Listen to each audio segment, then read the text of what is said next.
Good afternoon and welcome to Lunchtime Shares with Kevin, where we add value to people's lives, happening every other day on ebizradio.com around 12 o'clock. Joining me today, which hasn't for some time now, candid conversations with my cousin, Lauren Britz. How are you, Lauren? I'm doing really good, Kev. How are you doing today? Good. It's freezing in South Africa. I'm not enjoying it at all. It's cold. It's really cold. I know that frigid cold that South Africa gets. People don't realize how cold it gets.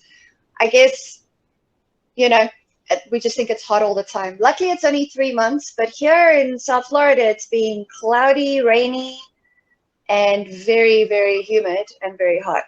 So staying indoors for most of the day, but going to be enjoying this very hot summer coming along.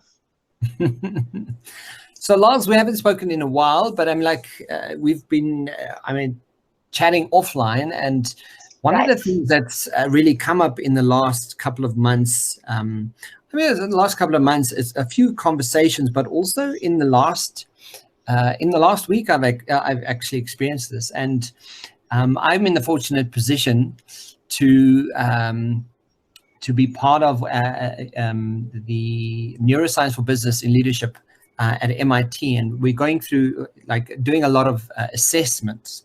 And what I found was, exactly the point of what we're going to be talking today is imposter syndrome. So we work, we do our thing, and the very recent thing that's happened to me was someone on the program connected on LinkedIn, and just, because they now know that I'm one of the assessors, and I just had a random conversation with him. And as we were chatting and he was, sharing information, and I kind of looked at his profile only after I, had this conversation with him, and he was asking advice, and, because he's going on his own coaching sort of career, and he's, doing a whole bunch of stuff and asking me how, I did it. And as we were talking, I kind of looked at his profile and he's the general manager of the Ritz-Carlton in Switzerland. And I was like, maybe that's a blessing you sought after. Yeah, exactly, right. And when I saw it, I kind of had a brain moment, and I got stuck, and I was like, oh my goodness, like the general manager from the Ritz-Carlton is asking me advice. And immediately I was like, no, just carry on talking. And they're like, try to carry on talking. And then had a wonderful conversation with this man. Awesome. And then ended the conversation. And I sat here for like 5 minutes going, I can't believe I just spoke. I have his number on my phone. The general manager That's so awesome. of Carlton in Switzerland, had phoned, and we chatted because he wanted to connect and ask advice about coaching. But the whole also the power, about that whole I'm imposing somehow. What will I have? What could I possibly be able to share? And suddenly, when you stepped out of that, kind of when that frame of reference, I was like, no, actually, I have a lot. I spend a lot of my time researching and learning stuff, and I'm constantly reading up on stuff or listening to some.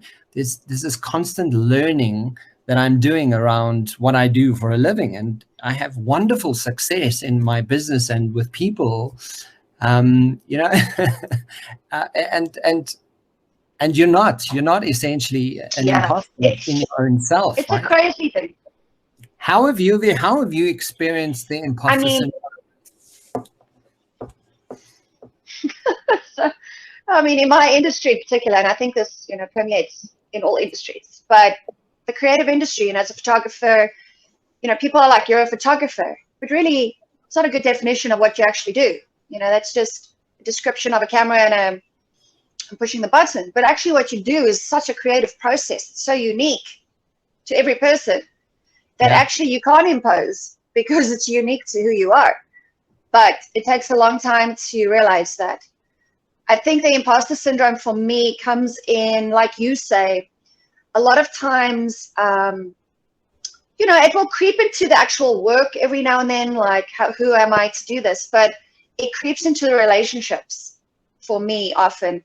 When I'm growing, I have, a goal to have a certain client, an ideal client, and I have this dream in my head. And then when it appears, I'm like, whoa, like back up. And why? It can't be yours, yeah. I created it. It's my work, my energy, whatever I did flowed into that. So I should really just be grabbing it with both hands and like, whoa, this is amazing, which I do eventually. But sometimes that little moment of like, what is happening here right now? I just need a minute to like digest it. I don't let it get in the way anymore, but I will say in the beginning, it probably stopped me from engaging with certain people. Now I will take a minute, take a deep breath, thank the universe for delivering something so amazing, and go with it and see where it goes. Also, not to be starstruck by it necessarily. Whatever it is, it doesn't have to be a celebrity. It could be whatever goal you had, and it suddenly shows up, or whatever you were out to do, and you go and actually successfully do it. To just keep a level head about it. Yeah. I think that it's something that affects everybody at some point. Like you're saying, even the CEO needed advice. Like, who was he gonna call? You are, a very experienced business coach. He would call you. So, I mean, and again, the beauty of LinkedIn, right? Like the power of LinkedIn, just to like find you based on a few words in the world, and then actually engage with you. That's so powerful. And this is why, this is what we do. This is who we are as business owners. This is the value we offer people. And yet sometimes we like, whoa, hold on, come back here. I need to just work myself out before I continue. I think it's just a human condition. And it is one of the things that it's one of the, I don't want to say obstacles, but it's definitely something you're going to hurdle, that you're going to have to jump over a few times if you're running your own business. Yeah, absolutely. It's just one of those things that. So one of the things integrated into your psychological makeup. One of the things I came across was a Forbes, because I use Forbes.com as a reference to a lot, because they often have really good writers and really good content that they often share. And, like, I happen to know one of them, actually. She used to be my student. Now she works for Forbes. It's so wonderful. Wow. And I came across how to overcome imposter syndrome and 7 myths debunked. And, the number 1 is imposter syndrome is not real. And, like we just both, speaking to it, it's not a myth. It's very real.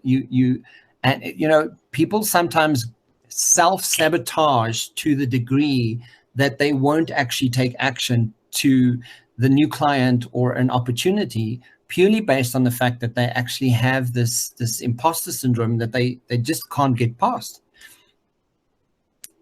Which is, and it's quite concerning that we Absolutely. still. I agree. It's so real. It is real. And I don't know why people say it's not real, but I assume everybody at some point has felt this way. Even in normal daily life, it could be anything. School, I mean, I'm sure it's a sensation that is very real. I've definitely felt it. So, and I think it affects a whole array of people. I kind of think anybody that's going over and above and wants to achieve something will at some point run into this. Absolutely. Although I will say that the title Imposter Syndrome is new on the airwaves. I would say a few years old, maybe, as far as I've heard it. So I don't know what they called it before, but I would say it's definitely real. So the next thing that What's next when we got there is, imposter syndrome is a mental health condition. And it's a complete myth, because it's not a mental health condition. Just because you have this moment that you're actually feeling like you're non-deserving, or you may not actually have all the insight or the ability, And I remember, when I first, made my first like R1 million in a year, you kind of go, wow, did I like make R1 million? Like, it's like in rand value, that's like a lot of money. Like when you first make awesome. R1 million, you're kind of going, what the hell? That's Like, a lot of money. So I mean, is that something you've experienced from even from a financial perspective? You kind of go, oh wow, no, I couldn't possibly be asking them that price, until you get over it and you kind of go, no, actually, I'm really good at what I do. I absolutely will ask the price. Yeah. Yeah, this is one of the hardest things to do, is price yourself. Yeah. Business. And, maybe also, especially in creative industries where there's no real standard.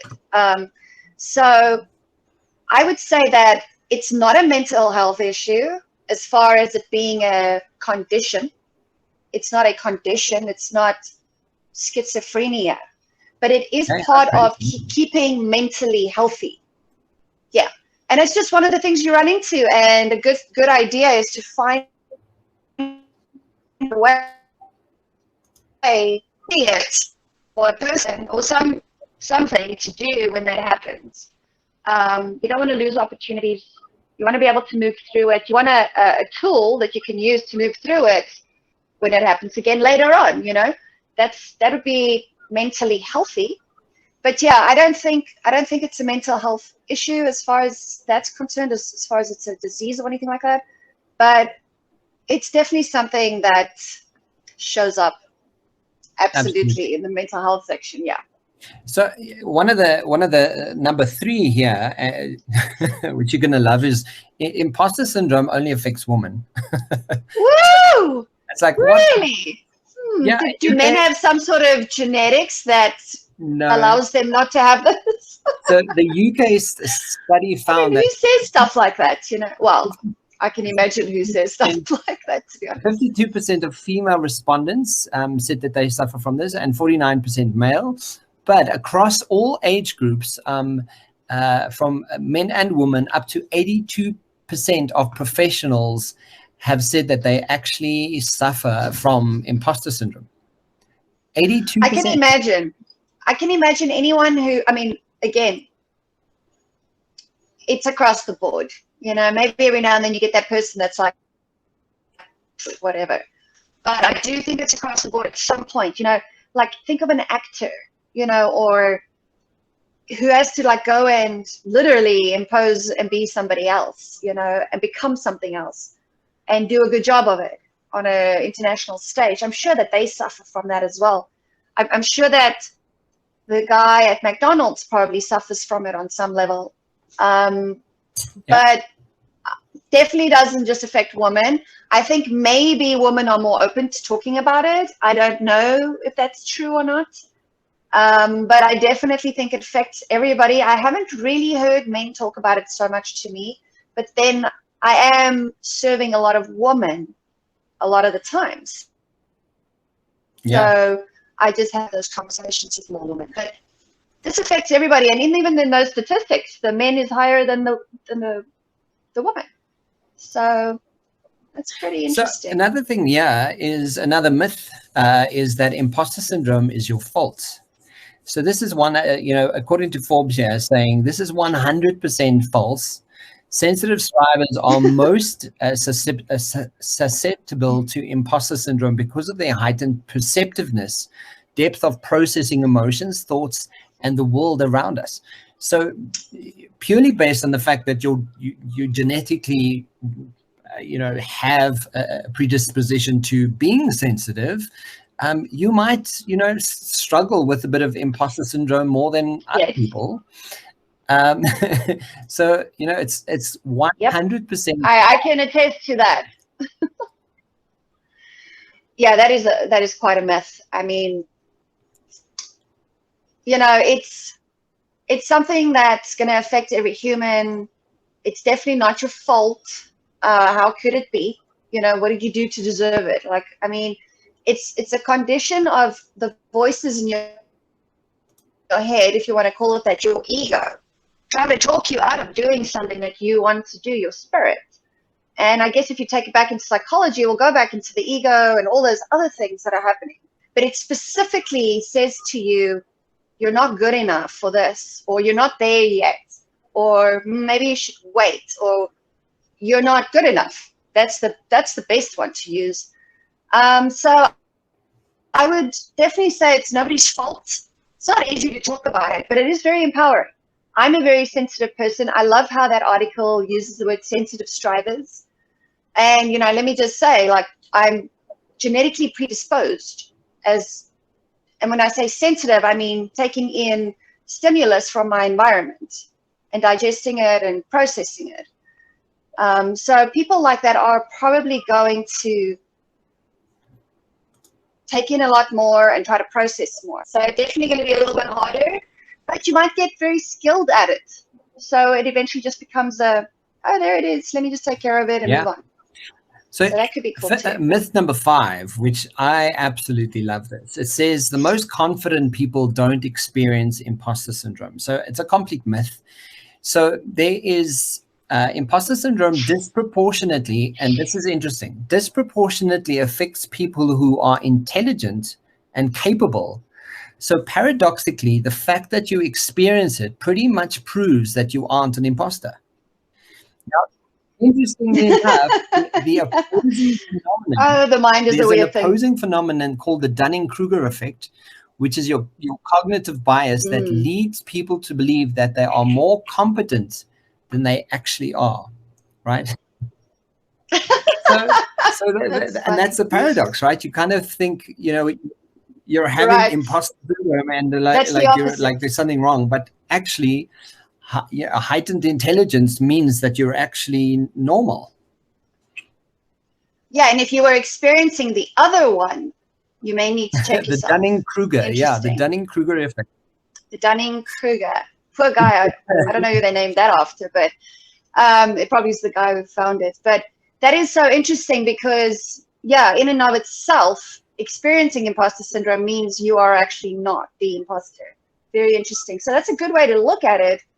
I mean, it's something I would go out on a limb and say that confident people are probably better at processing it because they experience it more often. Based on, you know, what this article is saying, based on high functionality, based on, you know, all sorts of things. Cognitive ability, intelligence, all of it, Yeah, I mean, they're essentially getting more practice in the imposter syndrome gym and probably appear extremely confident. You know, just on this subject, let me just quickly say, I have been watching TikTok lately. Took me a minute to get on there, and I was like, I should not do this. This is going to be so super distracting to my life. But I will tell you, anytime I'm having a bad moment, I go listen to some of those people. I'm telling you, they all have imposter syndrome, but you would not know it. And they cheer me up. They just get me out of my funk, and I love it. So, I mean, there's a great example of people who are just coming out in the world, and they're like, here I am, you know, I don't care anymore about what you think. This is going to be me. But I'm sure there are days where they wake up and they're like, what am I going to do today? But there's a million people following them now, you know? So they've got to do something. Another myth that they mention is imposter syndrome keeps you humble, and overcoming it will make you overconfident and big-headed. And this is absolutely not true. So the fact that you think that, oh, yeah, imposter syndrome is a good thing because it's keeping you humble, you're kind of going, no, that's not the truth. One of the biggest problems that we have in society is that we don't recognize or embrace the successes that we do achieve or care to mention because we're good at it, right? So, you know, that simple idea of saying, you know, if you can do it, if it's something you do and it's on your CV, it's worth mentioning because you can do it. It's not boasting, right? I mean, that is very true. How people perceive that, you know, you have no control over it. But it is very important, and a lot of people don't celebrate what they do. Either they just forget because they're on a roll, they never stop to think about their celebrating their, you know, wins, but definitely is something that needs to be done. Otherwise, how do you encourage and enforce yourself? You know, it's like you have to stop and say, wow, look at what I did, without getting an egotistical mind about it. But you have to still stop and do it. You have to praise yourself like you were praising your own child, you know, or somebody else. I think it's super important to do that. And imposter syndrome may interfere with that for sure. Yeah. It probably very much so. So I mean, the last one that they mention here is the solution to imposter syndrome is positive thinking, and it's a complete myth. That's which I agree with. I often use the example of, I wish it was true, but if you like have to just think about positive thinking, you come like, okay, you're going to stand inside your bedroom looking out at the garden, and you're going to really be positive about the weeds in the garden. And if you're positive enough, then you'll open your eyes and there won't be any weeds. That's what positive thinking is. Like it's like imagine. That is my issue with it. Yeah. I mean, of course, I love positivity. You know, like I said, I go on TikTok and I get a big dose of it, and then off I go. But it's what they call toxic positivity, which is a very difficult thing to define, actually. And so it becomes kind of frustrating to talk about it, because people are like, well, that's very negative. And not every negative thing that is said is negative either. I personally like to deal with things as they arise and walk through it, clean it up, and then move on. That's put things in place and then move on. You know, learn something and then move on. That's how I like to roll. But, you know, I don't know. It's not something that I would think is affected by the imposter syndrome. But I don't think personally positivity, be positive vibes only. Like, I don't think that's going to solve your problem. No. No. Yes. People do think in negative ways. People do think in more positive ways. People have a tendency to choose just a general outset in life or outlook in life. Like, some people are generally positive, some people are more negative. Yeah, that's something to look at. But I think it's very important to just be authentic with yourself. Don't be hard on yourself. Be authentic with yourself. You know, be gentle with yourself, but be honest with yourself. That's not an easy thing to do always. But you'll see it. You'll be able to understand how to solve the problem. You'll be able to learn from it, and you'll be able to be in a better position to do it again later. So that's how I like to deal with it. But I totally think that is a myth. Positivity is not going to, you know, snap you out of an imposter syndrome funk. I don't think that's going to help.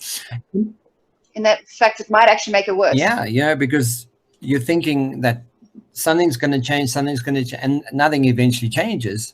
But one of the things that they mention as a solution is, as a sensitive striver, you have a unique gift that about 80% of the population doesn't, right?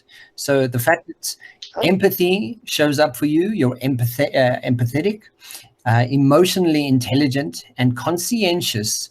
And you have a sense of integrity, which is actually a superpower, and offers tremendous value, right?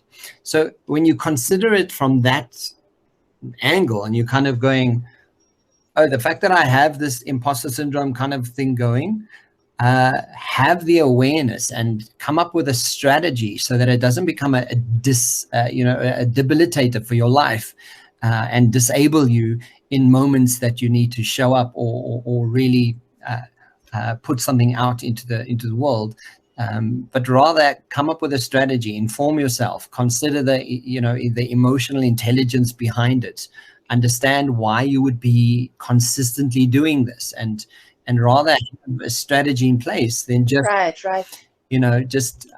kind of think it's just who you are, because it's not just who you are. No, it's not. And you have control over, changing that or shifting it. And I think one of the strategies that works for me a lot of the time is I have a tag team buddy, business buddies. We, all sorts of different people, but I have one main one where, we don't take up all of each other's time, but when something happens, we can reach out and check in and get an opinion or a reflection back on what's happening in our world.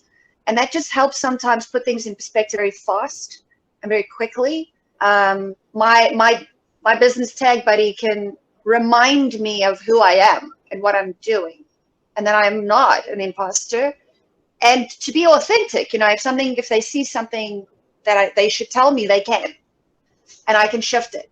But definitely that is a technique that has helped. It's not always, it doesn't work for everybody. People are busy during the day. They can't always take calls. But I totally agree with you. It's very important to have a plan. Don't let imposter syndrome stop you in your tracks. Even if it stopped you before, don't let it stop you again. Figure out a way to put yourself back on your track.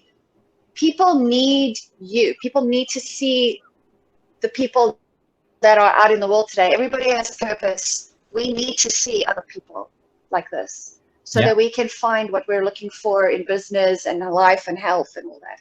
So stopping having imposter syndrome stop you does a great injustice, not just to the person or you, but to the whole world.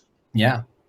People are waiting to find you, like the Ritz-Carlton guy in Switzerland. Yeah, they're waiting to find you. Yeah. Don't let it stop. And I think that's also, I always refer back to Will Smith says, if you have people who are fanning your flames, those are the people that you want to keep around you, and those are the ones you want to go to and kind of go, am I doing okay? Do you think this is going to work? Give me some input. But if you've got because you mentioned buddy as well, when you have the wrong kinds of people who just add to the questioning of how well you're doing, those one-uppers, you call them, I don't know what you call them, those one-uppers, and you kind of go, oh, I have a brilliant idea, and you get there and they kind of go, yeah, but it's probably not going to work because this and this and this and that. The problem is hang on, did you just did you actually hear me? Did you hear that I came up with a solution or what? And they just they tell you everything that doesn't work. And I'm going, why are you in my life? Why? So I would put that down to a negative based thinking, basis of your life, where tendency is to be drawn into what could go wrong. Whereas people could be like, whoa, Kev, that sounds like an incredible idea. Sure, it probably needs some development, could change down the line. But geez, what a great idea, It's a big difference. And people who are happy about your gifts and your ideas and your creations are going to be the peeps that are going to keep you sane during your imposter syndrome moments. Absolutely. Yeah, and it could be very easy. You can just call someone and people be like, you're insane. You're so good at what you do. Just go do it already. And it could be that simple. One last piece of advice I would like to share with people out there is just from personal experience, 90% of the time, the people who are not fanning your flames are the people who we so-called family. I have some family that just, they just don't fan my flames. And this is the thing for all business owners. I think it is. I think business owners really struggle. But listen. Yeah, and I hear this from every business owner almost. It's very weird. But I'm sure if we looked into the dynamics, it would be interesting, Yeah. I wouldn't necessarily go to the family unit with an imposter syndrome issue. I guess it depends if they're your peeps or not. They could be your business partners for, But yeah, not everybody is going to fan the flame. And we have to learn to be okay with it. somehow. It's very annoying. I'm not gonna lie. But we have to learn to move on from it so that we can succeed in what we are doing. So I try to keep my eye on that goal when I get stuck. But not having your fan flamed by your family can also increase imposter syndrome, I think. Because they are your close unit. They know you better than most people. So when you think, why are they not fanning the flame? Why the hell would anybody else? But it's not true. Again, we can add that myth to Forbes. We should call them and let them know. I mean, the truth is, there's a dynamic there that is, I have not looked into, that seems to shift the family away from supporting 100% people in business. Also, maybe it's because the business platforms are new. You know, people are traditionally working corporate 9-to-5 jobs. That's changed. So our mindset around it has to change as well. But I will say that find yourself a business buddy, like you said as well. It's probably going to do you more justice because they're also experiencing the same thing at some point. They're going to call you and ask you as well. Yeah. So yeah, maybe a business buddy is a good idea. Yeah, leave the family for fun days and birthdays and other things. Exactly. Lals, that's all we got time for this evening. What is coming up in your world and what's happening at the moment? Because I know that things are changing, things are happening. Tell us about that. Yeah, we have a lot of things going on.